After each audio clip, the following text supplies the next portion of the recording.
going to talk about having too many options as an entrepreneur and how that can sometimes hurt us when we're trying to grow or start a business. So, having options is great. And what we talk about here, what we mean when we're talking about options is maybe a lot of different SKUs that you have if it's a product, or maybe a lot of different service levels that you have, or just different, avenues of revenue, which is great. We do want multiple avenues of revenue, but sometimes having too many options is an issue for not only your customers, but also an issue for your business. So, I know that multiple ideas feel safe and having backup plans feels safe, which is great, but having too many options can kind of clutter things up sometimes and not allow us to put our full, you know, work behind one certain idea. Sometimes your work gets divided so much between all these different options that you essentially, kind of run out of steam on all of them, and none of them ever get executed fully. So that's definitely something to keep in mind. It could be a downside of having too many options, too many things going on, is essentially not enough being put into one thing for it to break through, and then you just have a lot of different things going on that nothing has quite broken through. Now, when it comes to different products or services, there's nothing wrong with having a bunch of different products, trying a bunch of different products. In fact, that's one of the things I talk about all the time is being able to solve, the issue of knowing if a product works or not by taking it to the market. Nowadays, it's so much simpler than it used to be to take a product to market by getting up some kind of landing page typically, or putting it on some kind of for sale site, and then advertising and pushing people there and collecting them in the CRM and following up automatically and all that kind of good stuff, which is very easy to systemize nowadays. you know so I'm not saying to not bring different products or services or ideas to the market. In fact, I'm saying the opposite, is that you can easily bring a product or service to the market, but you want to actually do that and get to that point, as opposed to just kind of working and hoping on different ideas, products, or services, hoping that they may sell. You need to actually test them in the marketplace and see if they sell or not, and adjust accordingly. And then from there, you should either adjust if it's something that you can make work, or if it doesn't work, that way you can set it all the way to the side. So that limits your options now. Right now, you have more focus to focus on things that are working. So, especially once you have something that's already working, a product or a service, something that's converting, you want to focus on that a lot. And if you want to introduce new ideas, products, or services, that's great. There's nothing wrong with that, but introduce them in the right way.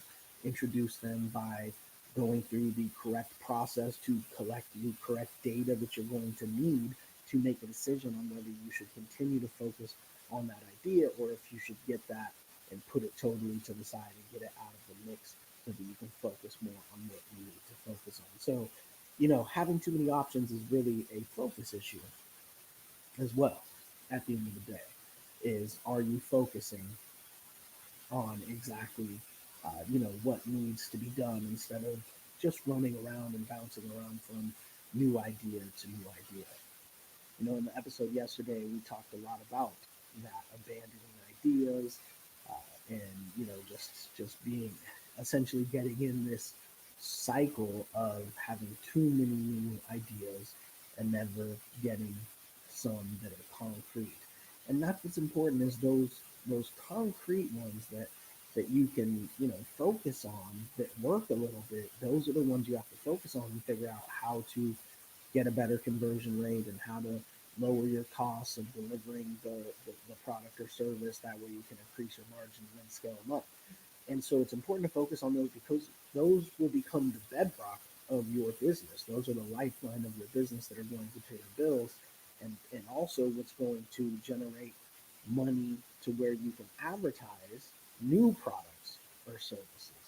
So it's important to continue that focus on what is working, and then just set aside a little bit of time, maybe it's 10% of your time, to figuring out how to introduce new products, services, or ideas, and so that the focus can remain on what's most important and what's paying the bills. Now, out of that 10% of time that you may take on new ideas, they should be, uh, you know, moving forward, meaning that that new idea should be then tested properly in the marketplace, get the feedback for it, and then adjust accordingly and keep up with that idea. If you see some hope where if you can, change and adjust accordingly, and may become one of your, main focuses, main bedrock products or services in the future, or the feedback that you get is negative and you just move on to the next one. So that same, 10% time slot of your time and energy that's going to go into new products or services, now it's replaced with a new idea, uh, because you've already figured out that the one you came up with last week or last month didn't work. Not because you just moved on from it in your mind, but because the actual data in the market told you that it's not going to work. So now you have a new slot open for another new idea to test.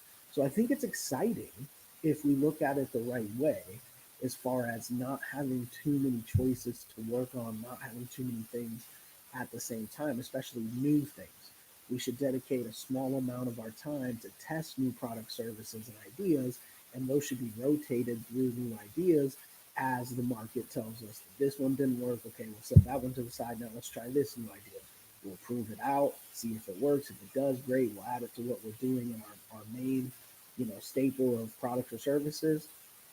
And if it doesn't work, then we'll move on to the next new idea. But we don't need to launch 10 new ideas at a time, right? We don't need to, just keep focusing, maybe focus 50% or 60% or whatever it is of our time on trying to come up with new things to make more money.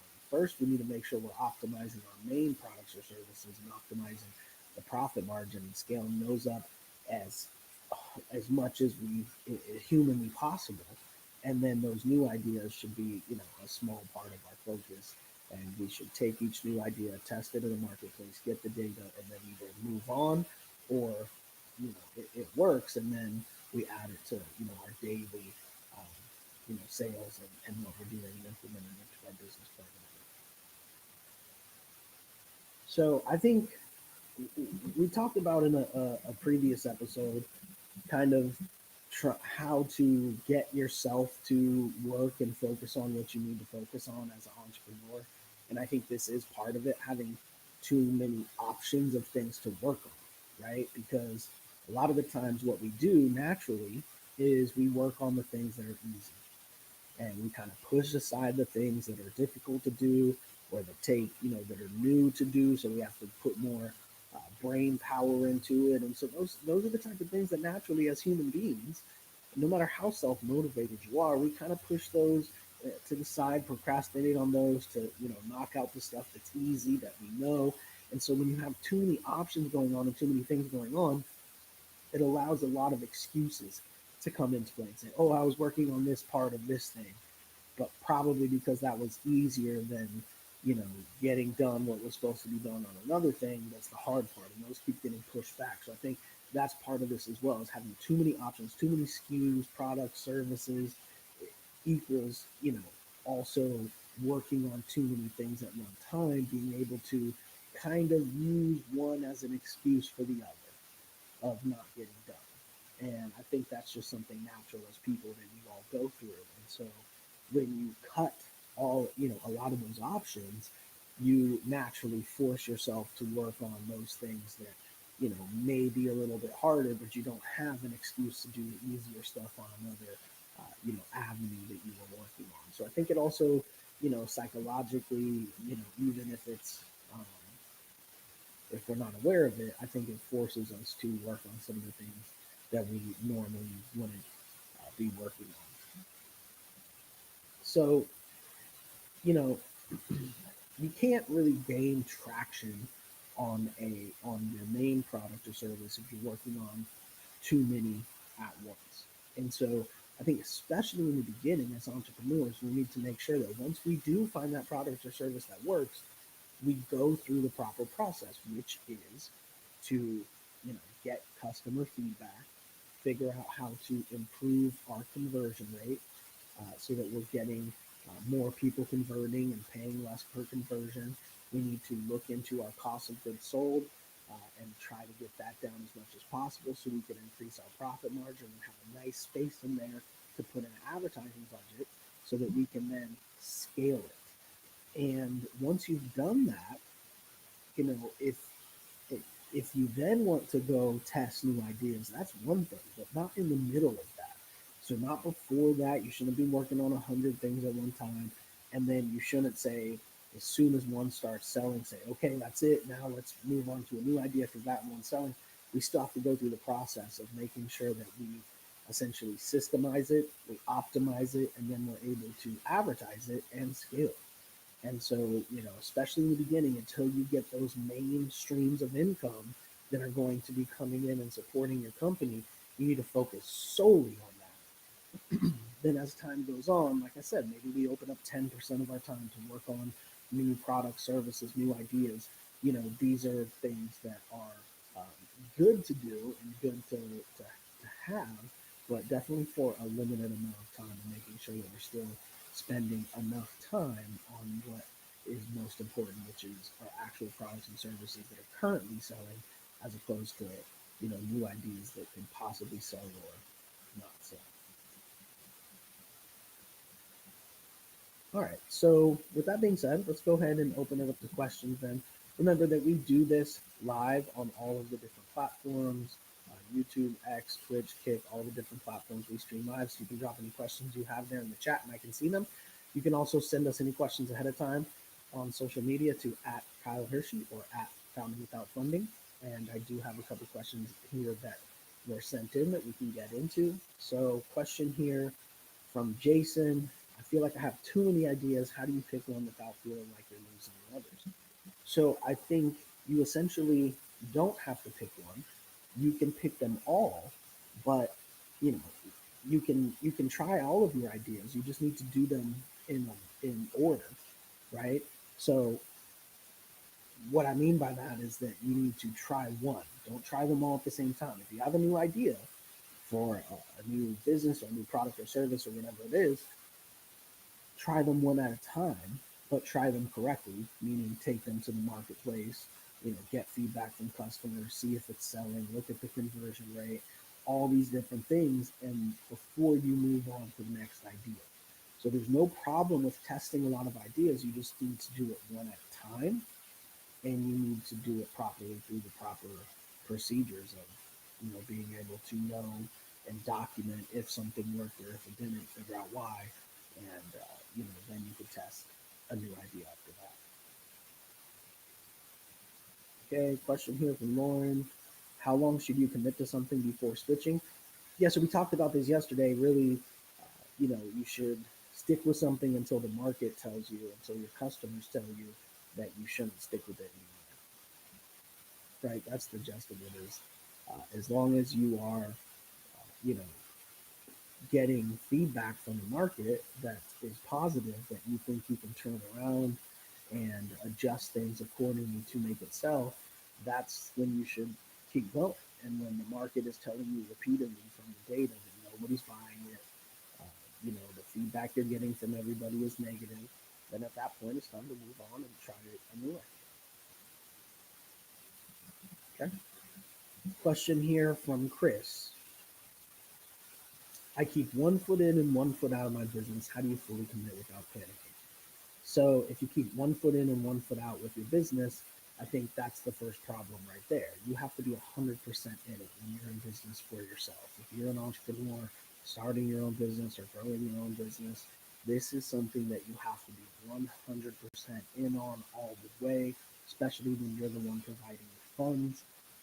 Especially if it's a large amount of funds, this should be everything. And it really takes over your life. And it just has to be like that. There's no other option. And so I think the fact that you have one foot in and one foot out of the door is the problem in the first place. You have to be 100% in as an entrepreneur. It has to essentially take over your life. for you to be able to start and grow a business from scratch as a founder and entrepreneur of a business. Let's see, question here from Melissa. How do you deal with the fear that you chose the wrong thing? I don't think you need to have a fear that you chose the wrong idea. You just need to take that idea to the market, have it, test it, see if it was the right idea or not, and then move forward if it wasn't. So you don't really need to know if you chose the best idea. I think the market knows. And the market will tell you as long as you're looking at the right signs and looking at the data and the feedback. All right, question from Daniel. Is having backup plans smart or does it slow you down? So having a quote unquote backup plan, I don't think is necessarily something that goes on in business. You just have other plans or other products or services that you have to work on or launching or whatever the case is. I think that having a backup plan personally definitely hurts you as an entrepreneur if you're trying to actually start a new business or grow a business. Having a plan B, can hurt you, right? If you don't have that plan A, this is my only option, forcing you to do everything. So it's a lot easier to hold yourself accountable when you have no other options. And so, you know, that's typically personal, but as a business, having options is not a bad thing. But in a business, they're not really options. They're products or services that are either working or they're not working. And there's no problem with adding more options as long as we do it in the correct way, where we are taking the feedback that we're getting from the marketplace, deciding if something works or not.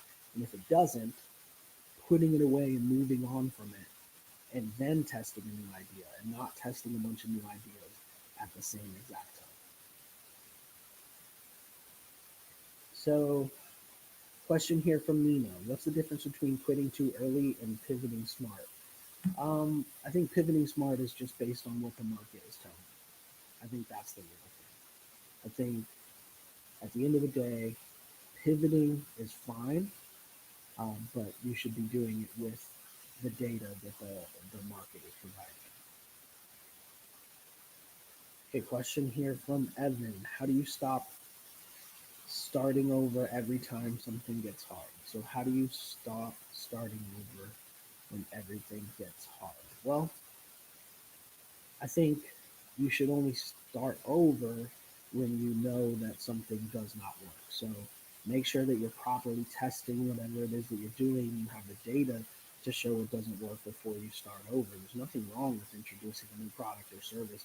But again, if you do get to that point in your business where you have a product or service that's selling and that's your main product or service, introducing new ideas is great, but it should probably be more like a 90-10 situation where you're spending 90% of your time on your main product or service that's actually paying the bills, and 10% of the time introducing new ideas, products, or services in the correct way and only one at a time, as opposed to 10 new ideas at a time. All right. Question here from Rachel. What's the biggest sign someone hasn't really committed yet? I think the biggest sign that someone hasn't really committed yet, as far as to your business, is if you haven't put your money where your mouth is. I think uh, if you're not putting in the money to do what's necessary to run your business, I think that is basically showing that you're not fully 100% committed yet. All right, Mark is asking, have you ever stayed committed to something longer than you should have? Yeah, absolutely. I think everybody kind of has a little bit of bias with some of the ideas that they try. It's like, for example, if you own a company with other people, one of the products or services you guys are trying is your idea, you might want to, keep trying to force it a little bit longer than you really should, even when you look at the data. The data is telling you it's not really working, but because you're passionate about it and it was yours, maybe you try to give it a little longer than you really should have. I know I'm guilty of that in the past, and I'm sure a lot of other people are. A lot of the times when it's personal and close to us, we want to try to give it more of a chance. And I understand that that happens, but we want to try to be objective about it and say, hey, from looking at the data, this idea didn't work. Let's go ahead and move forward on another idea. All right.